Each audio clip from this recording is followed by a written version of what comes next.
Hello, my friend. Thank you for coming back and sitting with me today. I don't know what kind of day you've had. Maybe you just got home from work. Maybe the house is finally quiet after dinner. Maybe there are still a few things sitting in the back of your mind. An email you haven't answered, a bill you meant to pay, a load of laundry still waiting in the dryer, or a list of things you need to remember tomorrow morning. If that is where you are tonight, then for the next little while, I hope you can let everything slow down. You don't have to fix anything right now.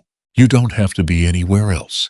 Just sit with me and let me tell you a small story. A story about a mother, a little boy, a moon-shaped nightlight, and a sentence that many children have probably said at some point in their lives.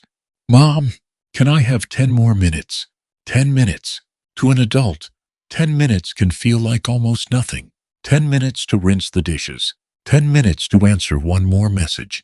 10 minutes to fold a basket of laundry. 10 minutes to pack lunch for the next day. But to a child, 10 minutes can feel like an entire evening. It can be the end of a story. One more question answered. One more hug before sleep. One more moment of knowing that the person they love most in the world is still there. Today I want to tell you about a mother named Sarah. Sarah was a good mother. Not perfect, but good. She loved her son deeply. It was just that, like so many of us, Sarah went through a season when she thought the small things could wait, until one day, she realized that some things may seem small to adults, but feel very large inside the heart of a child. Sarah Miller was 39 years old. She lived with her husband, Mark, and their 8-year-old son, Noah, in a small house just outside Minneapolis. There was nothing especially remarkable about the house. A warm living room in the winter, a kitchen that always felt a little too small, a dining table that seemed to collect everything the family didn't know where to put. Bills, crayons, lunch boxes, school papers, a few Lego pieces no one could match to any set anymore. There was a wooden staircase leading to the second floor, and at the end of the hallway was Noah's room. Noah's room had a dark blue rug, a low bookshelf, a few plastic dinosaurs, and a small nightlight, shaped like the moon. Every night before bed, Noah turned that little moon on. Its soft yellow light touched the wall beside his bed, where he had taped a few drawings, a spaceship, a flying whale, and one picture of 3 people standing under a sky full of stars. Mom, Dad, Noah. Noah was a gentle boy. Not perfect, of course. He had days when he spilled milk on the table, forgot to put his shoes away, left socks under the couch, asked the same question 3 times, even though his mother had answered it only a minute before. But Noah had one habit that stayed very steady. Every night, after brushing his teeth, he would choose a book from the little shelf beside his bed. Sometimes it was a book about dinosaurs. Sometimes it was a book about space. Sometimes it was an old story about a bear trying to find his way home. Then Noah would climb into bed, pull the blanket up to his chin, place the book on his lap, and wait for his mother. Most nights, Sarah was the one who read to him. Mark loved Noah too. He was a good father, but he worked late shifts at a building supply store. And many evenings, by the time he came home, Noah was already half asleep. So bedtime stories belonged mostly to Sarah. At least they used to. When Noah was younger, Sarah loved that part of the day. She would sit on the edge of his bed. Noah would lean against her shoulder. The little moonlight would glow beside them, and together they would open a book. Noah loved asking questions. He would point at the pictures and say, "Mom, why does that dragon look sad?" Or, "Mom, is outer space cold?" Or, "Mom, if the bear gets lost, will his mom find him?" Sarah would smile, and then she would answer, not always perfectly, not always correctly. But Noah did not need his mother to know everything. He only needed her to be there, to hear the question, to smile at the picture, to not stand up too quickly. For a while, Sarah understood that. But then life became busier, not in one big dramatic way, just little by little. Sarah was given more responsibility at work. There were more emails, more meetings, more things that had to be finished before morning. Some evenings, she came home with her body in the kitchen, but her mind still at the office, still thinking about numbers, schedules, presentations, messages she had not answered. And home had its own list, waiting for her. Dinner, homework, laundry, lunch boxes, a note from Noah's teacher, a pair of sneakers that had become too small, a permission slip that needed to be signed, a carton of milk that was almost empty. None of it was terrible. None of it was unusual. But all of it together made Sarah feel as if she was always a few steps behind her own life. She started keeping little yellow sticky notes on the refrigerator. Every morning before leaving the house, she would write down the things she could not forget. Lunchbox, permission slip, laundry, call dentist, buy milk. Some days, the list was so long, she had to write sideways along the edge of the paper. She used to joke with Mark, "If it weren't for these notes, I'd probably forget my own name." Mark would laugh, but they both knew she wasn't entirely joking. Sarah loved Noah. That never changed. But by the time she walked into his room at night, part of her mind was still downstairs. Part of it was still at work. Part of it was already in tomorrow. Adults can live that way sometimes. Their body is in one room, but their mind is divided into too many places. So Sarah still read to Noah. She just read a little faster. Some nights she turned the pages too quickly. Some nights Noah asked a question in the middle of the story, and Sarah answered, "Yeah, probably, honey," even though she had not really heard what he asked. Some nights her phone buzzed in her pocket. She only meant to look for 1 second. But Noah saw her eyes leave the page. One October evening, the weather had started to turn cold. Noah chose his book about the stars. It was his favorite book at the time. On the cover there was a little boy, lying on a rooftop, looking up at the night sky. Sarah sat beside him. "You want this one tonight?" Noah nodded. "Yeah, I want the part about shooting stars." Sarah opened the book. She had read only a few pages when her phone buzzed. A message from a coworker. Sarah only meant to glance at it, but the message was about the meeting the next morning, so she read it, then answered quickly. Then another message came in. Noah lay beside her quietly, looking down at the picture of the sky. After a while, he asked, "Mom, are shooting stars real?" Sarah was still looking at her phone. "Yes, honey. If you make a wish, does it come true?" Sarah finished typing. Then she set the phone down. "I don't know. Maybe." Noah looked at her. "You didn't hear what I asked, did you?" Sarah froze. The question was not loud. It was not angry. It was just honest. Sarah looked at him. "Yes, I did. Of course I did." Noah did not argue. He just looked back down at the book. "Okay." Something inside Sarah softened with guilt. She placed her phone aside and pulled the blanket higher around him. "All right," she said. "Let's keep reading." Noah nodded. She read a few more pages. This time she tried to read more slowly. But then she looked at the clock. Almost 9. Downstairs there were dishes in the sink. The dryer still had clothes inside. Noah needed lunch packed for school tomorrow. And Sarah still had not reviewed her slides for the morning meeting. She closed the book gently. "It's getting late, sweetheart. We'll read more tomorrow." Noah hugged the book to his chest. "Mom, can I have 10 more minutes?"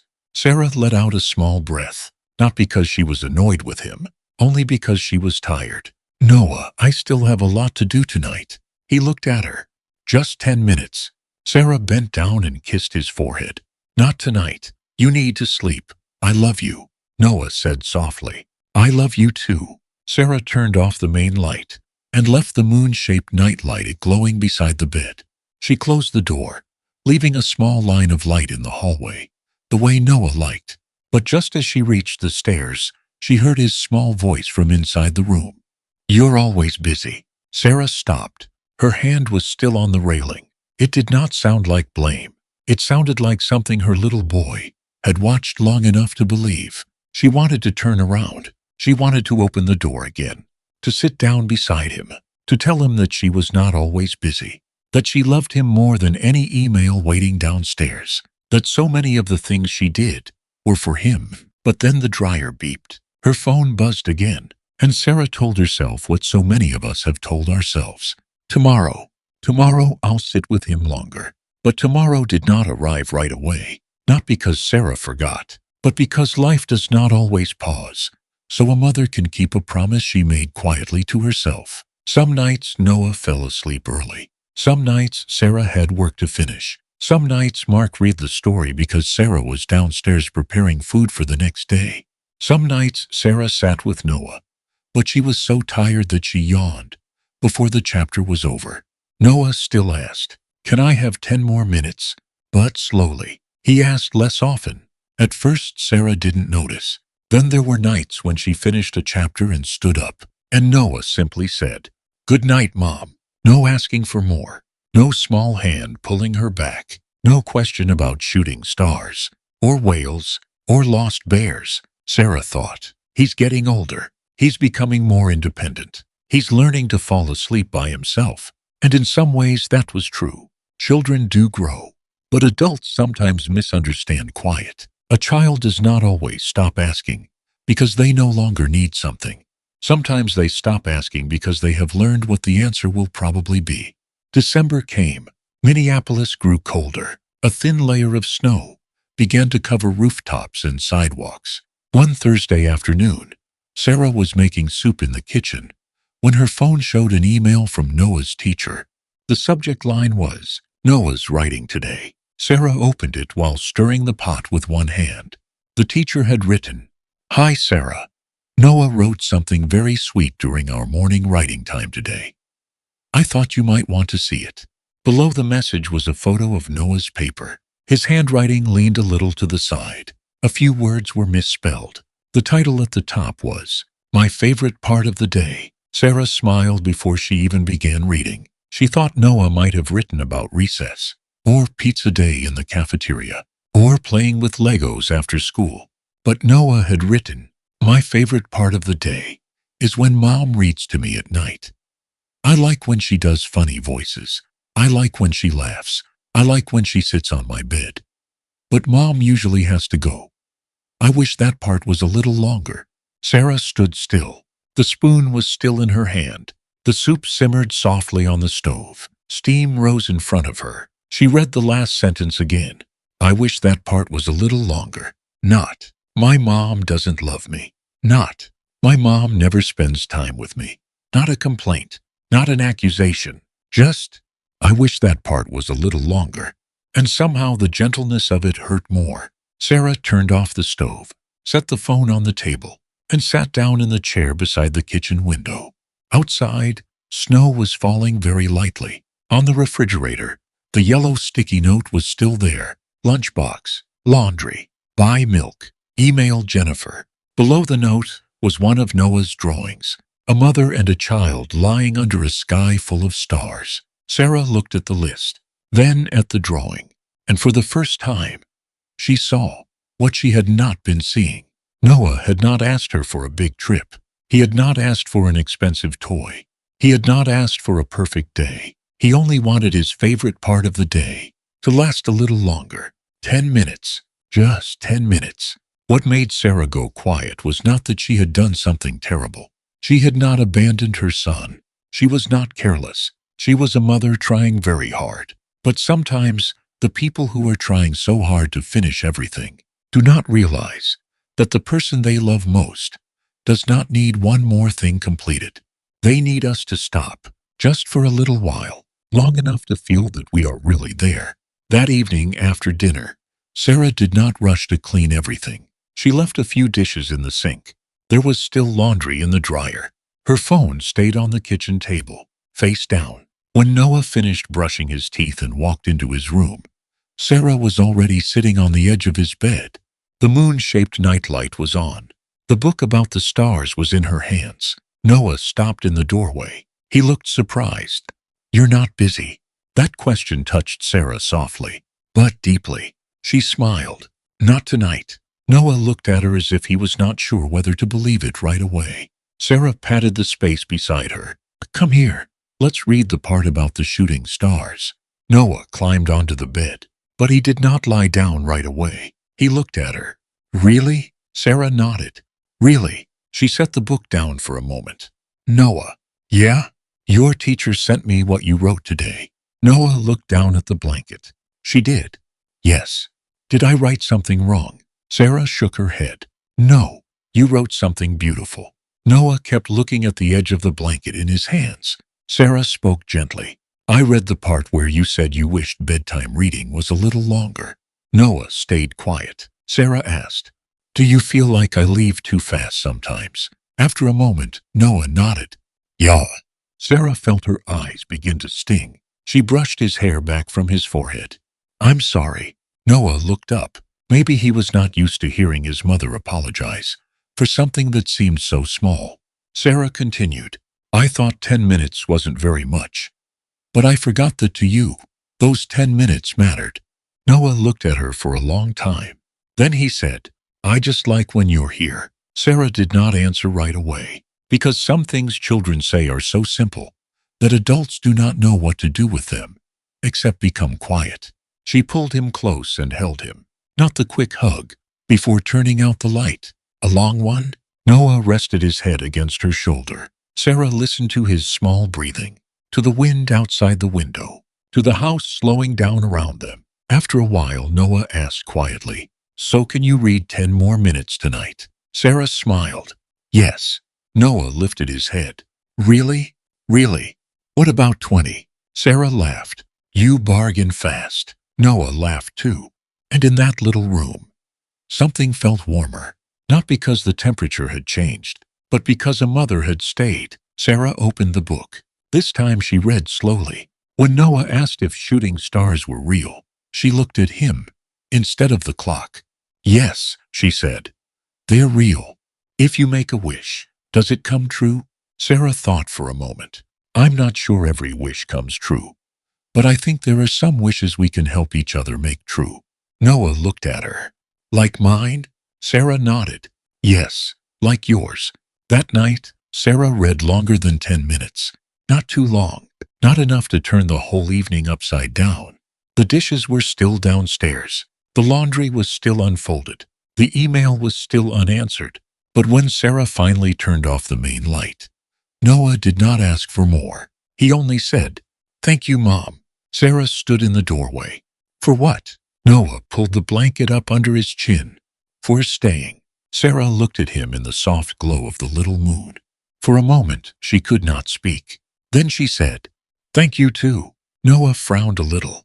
For what? Sarah smiled. For waiting for me.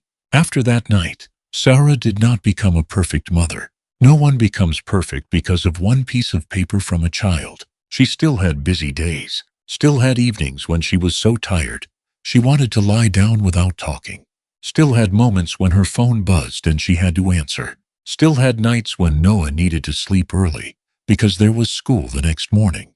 But something changed. Sarah no longer treated 10 minutes as something easy to take from the end of the day. She began calling that time Noah's 10 minutes. Every evening, after Noah brushed his teeth, they had 10 minutes with no phone, no email, no half-listening while thinking about something else. Just a book, a moon-shaped nightlight, a mother, a child, and a few questions that may not have seemed important to an adult, but mattered very much to a little boy. Mom, if a whale is sad, can it cry? Mom, were you scared of school when you were little? Mom, can you look at my drawing tomorrow when I finish it? Some nights, 10 minutes became 15. Some nights, it was exactly 10. Some nights, Sarah told him ahead of time, I only have 10 minutes tonight, but those 10 minutes are yours. And strangely, Noah did not seem disappointed. He only needed to know that his mother was not running away from him, that she was there, really there. One evening, a few months later, Sarah was cleaning Noah's room when she found a stack of old papers in his drawer. Drawings, schoolwork, little stories he had written. She was about to straighten them and put them back when she noticed one folded piece of paper. Across the top was Noah's handwriting. The title said, My Favorite Part of the Day. Again, Sarah opened it. Noah had written, My favorite part of the day is still when Mom reads to me. Now she doesn't go so fast. Sometimes she is still busy. But she tells me first. I like when she sits on my bed. I like when she listens to my questions. I like our 10 minutes. Sarah sat down on the floor of her son's room, the paper in her hand. She read the last sentence again. I like our 10 minutes, not my 10 minutes. Not Mom's 10 minutes, our 10 minutes. She smiled. Then her eyes filled. Those 10 minutes did not make Sarah less busy. They did not make work easier. They did not stop life from having bills, emails, appointments, lunch boxes, and tired days. But those 10 minutes did something else. They kept a small door open between a mother and her son. A very small door, but wide enough for Noah to know that each day, no matter how busy the world became, there was still a place where his mother would stop for him. Time passed. Noah turned 9, then 10. He began reading more on his own. Some nights he would say, "I can read by myself tonight." The first time he said it, Sarah felt a small sadness. She stood in his doorway, still holding the book. "Are you sure?" Noah nodded. "Yeah, I want to try it by myself." Sarah smiled. "Okay." She kissed his forehead. "Good night." But just as she was about to leave, Noah called. "Mom?" Sarah turned back. "Yes?" Noah looked down at the book in his hands. Then he said, "Can you still sit here for 10 minutes? I'll read and you listen." Sarah stood still for a second. Then she walked to the chair beside his bed and sat down. Of course, Noah began to read. Slowly, he misread a few words. He had to stop at a few sentences. Sarah did not correct him right away. She only listened. Outside the window, snow was falling softly. Inside the small room, Noah's voice moved through the story one line at a time. He was no longer the little boy who needed his mother to read every word, but he was still a child who wanted her close. Sarah watched him, and she understood something gentle. A parent's love has to keep changing shape. When a child is little, love may be reading to them. When they grow older, love may be sitting nearby and listening while they read. Later, love may become a short text message, a phone call from college, a meal when they come home to visit, a hug at the front door before they drive away. But if Sarah learned how to stop for him now, maybe when Noah grew older, he would still know that his mother was someone he could come back to, not because she always had the answer, but because she knew how to sit down and stay. You know, I think there are many children like Noah in many homes. They do not need a perfect day. They do not need their parents to be free all the time. They do not need every story to be read all the way to the end. They only need to feel that, in the middle of an adult's busy life, there is still one small space that belongs to them, a small space where the phone is put down, where the eyes come back to them, where their question is heard all the way through. What stays with me most in Sarah's story is not how many evenings she missed. It is that she noticed while she could still stay. She did not need to change her whole life. She did not need to become a perfect mother. She did not need to turn every night into a beautiful memory. She only kept 10 minutes. And sometimes a child does not need us to do something grand. They only need us not to leave so quickly. As adults, we often think love is in all the things we do for our children. Going to work, making dinner, driving them to school, buying warm coats, preparing for their future. And those things are love. They really are. But to a child, love can sometimes be much simpler. It is a mother hearing the whole question, a father sitting on the edge of the bed a little longer, someone not looking at the clock too soon, someone saying, "Yes, tonight I can stay a little longer." Maybe years from now, our children will not remember exactly how many emails we answered, how many chores we finished, or how clean the kitchen was. But they may remember the feeling that mom sat there, that dad listened, that in a small room, on an ordinary night, they did not have to rush to ask for love before the grown-up left. If today's story made you think of a child, your grandchild, or maybe even yourself when you were small, I hope you hold that feeling gently, not as blame, not as guilt, not as a way to tell yourself you have not done enough. We all have busy days. We all have tired evenings. We all have moments when we love someone deeply and still move past them a little too quickly. But if today is still here, maybe it can begin with something small. A book read more slowly, a phone turned to face down, a question heard all the way through, a hug that lasts a little longer than usual, or simply 10 minutes. 10 minutes will not make life less busy. but it may make a small heart feel chosen. Thank you for sitting with me today. I truly appreciate it. I wish peace for you and for the people you love. Until our next story, take good care of yourself. And if tonight a child somewhere asks, I have 10 more minutes. Maybe those 10 minutes are worth staying for. This is Companion, stories that remind us what truly matters.